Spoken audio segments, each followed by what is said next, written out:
নমস্কার বন্ধুরা, তৃতীয় বিশ্বযুদ্ধ বিশ্বের দোরগোড়ায়, যুদ্ধের দামামা বাজছে।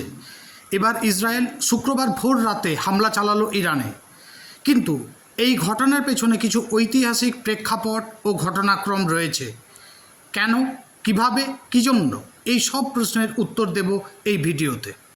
গত রবিবার ইসরায়েল হামলা চালায় ইরানের একটি দূতাবাসে, যেটা কিনা ইরানে নয় বরং সিরিয়াতে অবস্থিত। কিন্তু অন্য দেশে থাকলেও সেই দূতাবাসটাকে সেই দেশেরই সম্পত্তি বলে ধরা হয়। যেমন পাকিস্তানের একটা দূতাবাস যদি ভারতে থাকে, যদিও সেটা ভারতে অবস্থিত, তবুও সেটা কিন্তু পাকিস্তানের সম্পত্তি। ফলে যখনই দূতাবাসে অ্যাটাক হয় তখন ধরে নেওয়া হয় সেই দেশের সার্বভৌমত্বেই হাত দেওয়া হয়েছে। ফলে ইরান এটা একটা প্রেস্টিজের জায়গা হিসেবে ধরে নেওয়া হয়। এর কারণ হিসেবে ইসরায়েল বলছে যে একটা জঙ্গি সংগঠন ওই দূতাবাসে নাকি মিটিং করছিল এবং যে গুপ্ত মিটিংয়ে তাদের ওপরে প্ররোচনা দেওয়া থেকে শুরু করে তাদের দেশের ওপরে হামলার একটা আশঙ্কা ছিল এবং সেখানে ইরানের একটি সেনার জেনারেলও মারা যায়।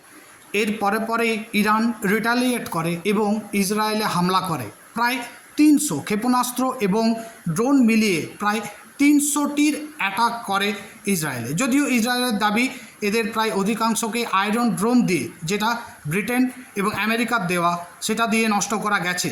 কিন্তু ইরানের দাবি প্রায় সবগুলি লক্ষ্যবস্তুতে আঘাত হেনেছে।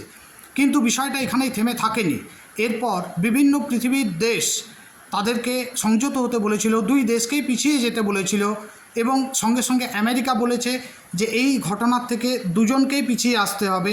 যদিও ইসরায়েলের এই ঘটনার উপরে, অর্থাৎ ইসরায়েলের এই অ্যাটাকের উপরে আমেরিকা নিন্দা করেছে, তবু যাতে ইরানের ওপরে কোনো অ্যাটাক না করে ইসরায়েলকে, সেটিও বলা হয়েছে। এবং এই রকম কোনো কিছু হলে আমেরিকা যে তার দায়িত্ব নেবে না, তার দায়ভার গ্রহণ করবে না, সে কথাও বলেছে।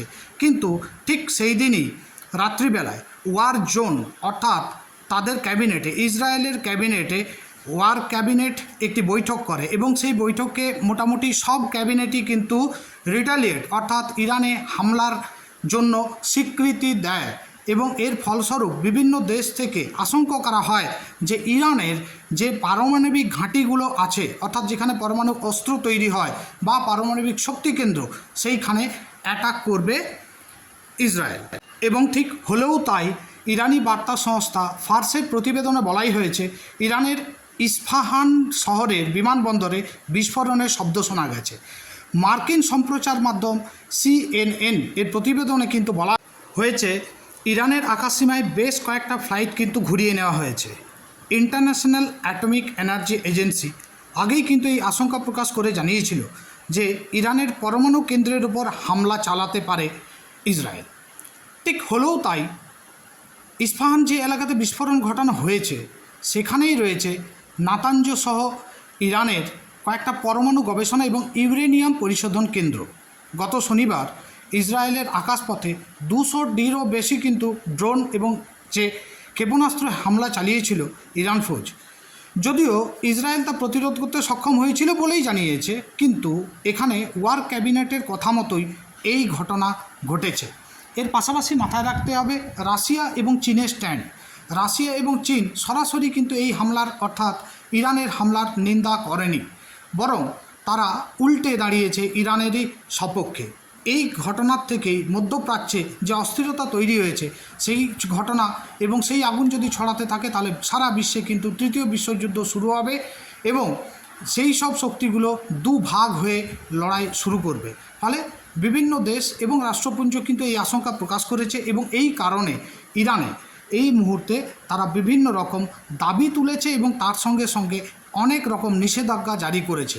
এবং যে নিষেধাজ্ঞাগুলো কিন্তু এই মুহূর্তে জানা যাচ্ছে যে ইরানের যে ক্ষেপণাস্ত্র গবেষণা, তার উপরে কিন্তু প্রচুর প্রভাব পড়তে পারে। এদিকে ইরানও কিন্তু জানিয়ে দিয়েছে যে এই মুহূর্তে যদি ইসরায়েল অ্যাটাক করে তাহলে আরও বড় আঘাত তাকে দেওয়া হবে। এবং ঠিক হলেও তাই, যে ইরানি বার্তা সংস্থা বা যে প্রতিবেদনে বলাই হয়েছে সেটা কিন্তু ইরানের খুব মারাত্মক এবং সারা বিশ্বের বিমানবন্দরে বিস্ফোরণের শব্দ শোনা। এই হুমকির মুখে মার্কিন সম্প্রচার মাধ্যম CNN এর প্রতিবেদনে কিন্তু বলা